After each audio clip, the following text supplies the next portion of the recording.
So we got the Ather 450X Pro, Ola S1 Pro Gen 1 and Ola S1 Pro Gen 2. And behind the scenes we have been using these 3 different electric scooters. We have charged them at public station, fallen on it. Man, that looks really bad. And all of this to answer the golden question, are electric scooters worth it? As of March 2024, both Ola and Ather have slashed the pricing of their electric scooter by 25,000 rupees. So if you pick up an Activa side by side with Ola's basic offering, here's how it looks. The Activa 6G now costs almost 90,000 on road, whereas Ola's basic offering, Ola S1X, costs about 80,000 rupees on road. So right now, an electric scooter is selling cheaper than a normal petrol scooter. So all your burning questions, how much range do you get in one full charge? How much does an electric scooter cost after state subsidy, center subsidy? How much is the light bill? Do you really save money? Well, we'll answer all of that. And well, electric scooters aren't like normal scooters. Normal scooters are motor, oil, no range and hardly any tech, whereas electric scooters are motor, battery and all software. So this is not a normal review. Tech is what really excites us. This is the beginning of much more EV content. This is Prateek, you are already watching TechWiser. Let's go.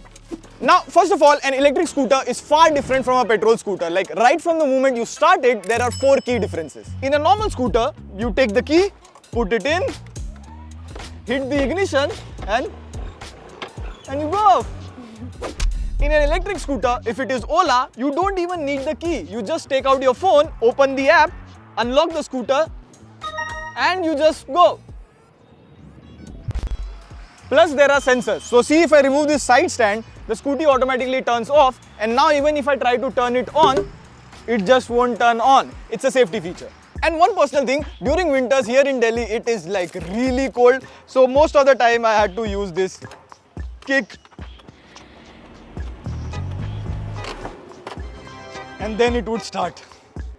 Here it's effortless. It's like a fan switch. You press the switch, the motor starts running.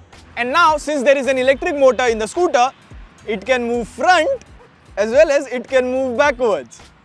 But here's the most interesting part about an electric motor. So if you see side by side, Aniket is on the petrol scooter, I am on the electric scooter. Now we both will accelerate. Now see, both of us have left our hand from the brake and throttle. Normal scooter just keeps going, but an electric scooter eventually comes to halt pretty quickly. The reason here is regenerative braking. When you remove your hand from the throttle, the motor starts turning the other way around, and instead of slowly stopping, an electric scooter automatically comes to an halt. And this regenerative braking also recharges back the battery, so you get extra range. Like see here in the Ola app, we have ridden the Ola for about 2600 kilometers now, and just from regenerative braking we have generated additional 230 kilometers. And most importantly, because of regenerative braking, you don't use brakes that often. So the wear and tear of disc brakes, that happens very less. Plus there is no engine over here, so no oil change, no servicing, etc, etc. So that service cost that you pay with an Activa, like 500-1000 rupees every 3 months, that is also saved over here. And here's where I would say electric scooters are all about software, but not all of these software features are useful. Some of them are just gimmicky. Like for example, Ola has a speaker, so you can basically upload a MP3 file and do this. Make a meme out of it. Or if you find someone with an Ola scooter, you can pair both of them.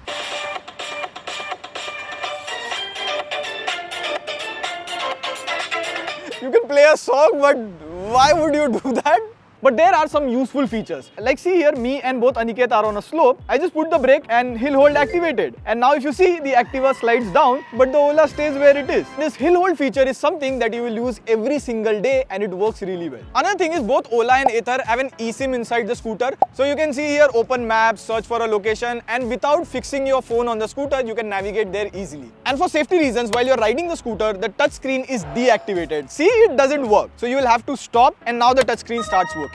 Then there is also auto indicator cutoff. So if you complete a turn, the indicator will automatically turn off. And this only works if you take a proper turn. Plus, the sensors are so good that if I park my scooter and lock it and just go away, and if somebody else comes and tries to move the scooter, or rather tries to steal it, the scooter starts buzzing, makes noise, and you even get a notification on your app. And the final most important difference between a normal and an electric scooter is range. With a normal scooter, you fill petrol, you get a mileage, and when you run out of petrol, you go to the nearest petrol station. But with EV, you get a battery just like your smartphone and it gives you a range. Now range is dependent on the mode that you operate your scooter. Like for example, see here, in the basic normal mode, the range is 121 kilometers, and see as I increase the mode, the range becomes 106 kilometers and the range becomes the least 85 kilometers when I'm in the highest mode. And on an average, I got about 120 to 130 kilometer range on my Ola. Now we'll come to the charging cost, charging time, electricity bill in just a moment. Now with electric scooters, you get charging stations. So we have an Ola showroom near our office. Here you can charge your Ola scooter for free. So now we'll attach the charger. So in about 15 minutes of charging, you get 50 kilometer range, which is still very fast.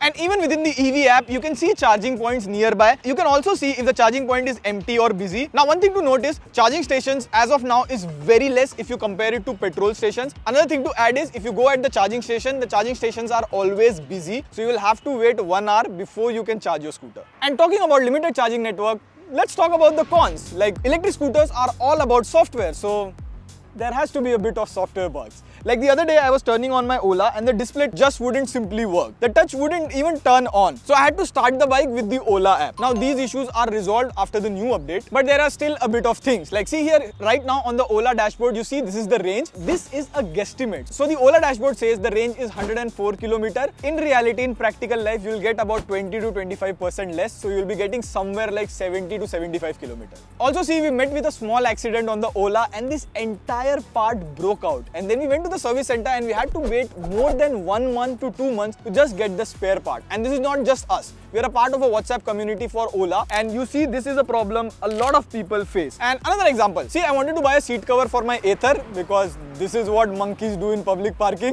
But I could see the seat cover available in the Ather app, but when I visit the service center, the seat cover is not available, and then you have to do that back and forth. I've still not gotten my seat cover. So spare part availability and accessory, if you compare it to a petrol scooter like Activa or TVS Ntorq, they are far better. Now let's talk about the price. So when you buy an electric scooter, this is the on-road price of Ola S1 Pro that we paid. And now there are two types of subsidies that you get with an electric scooter. Number one is FAME subsidy. That is available in entire India. The central government gives it directly to the scooter company. So the final amount that you pay for an electric scooter will have that subsidy deducted. Like in our case, this amount that we are getting has already the center subsidy included. Quick update, the FAME 2 subsidy is ending on March 2024, so the prices of electric vehicle might increase after that. And then second is state subsidy. It is different with every state. Mostly it depends on the battery of the two-wheeler that you are buying. Like in Delhi for a Ola S1 Pro, you get about 10 to 15,000 state subsidy. And unlike center subsidy, here you have to pay the full amount. Then the state government will send the subsidy back to your account after 60 to 90 days. You have to give a check and Aadhaar card with Delhi address while buying the scooter. Now the thing is, the state subsidy keeps on fluctuating. Like as of now in Delhi, the state subsidy for electric vehicles is extended till June 2024. So I would say the state subsidy is 50-50. Your experience might be different, but what I would advise is don't depend on the state subsidy.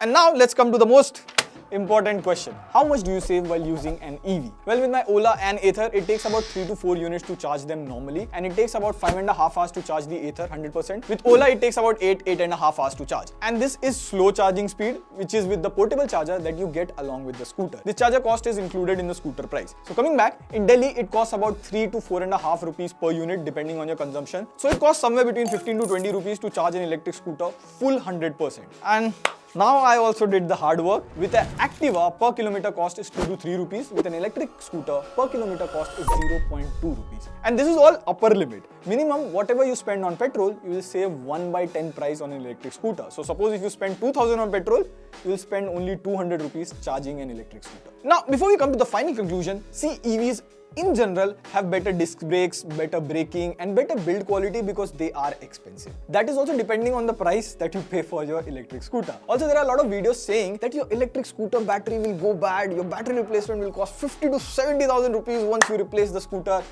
Well, first of all, now Ola is providing 8-year battery warranty. Ather has been providing 5-year battery warranty. So suppose if your battery health drops below 80%, these companies will replace the battery. Of course, terms and conditions apply. Now, even if your battery health degrades, it doesn't mean the scooter will stop working. Suppose you're getting 100 km range on a new scooter. On a 5-year-old scooter, you'll get about 80 km range. It's like your smartphone. It happens with every battery tech. Well, this technology is new. So after all this experiment, what do we recommend? Well, let me put it in simple words. Now, electric scooters are costing about the same as petrol scooters. buy it. The ride quality is much better, it's easier. But the charging network is not good. So EVs require planning. You need to charge them every third to fourth day. So for an unknown trip which you decide at the last minute, you cannot take an electric scooter. So for all those scenarios, for all those events, you will need a petrol vehicle. What I would personally recommend is buy an EV for your daily office commute or going to college. You will save money over there and this tech will get better from here on. For those random scenarios, have a petrol vehicle. And whether you should buy an Ather or an Ola, ask your questions in the comment below. That is the next video. And let us know your feedback on this video, man. Like, this is our first one. On that note, this is Buddy signing off. See you in the next video. Pew pew, or rather, vroom vroom. Vroom vroom.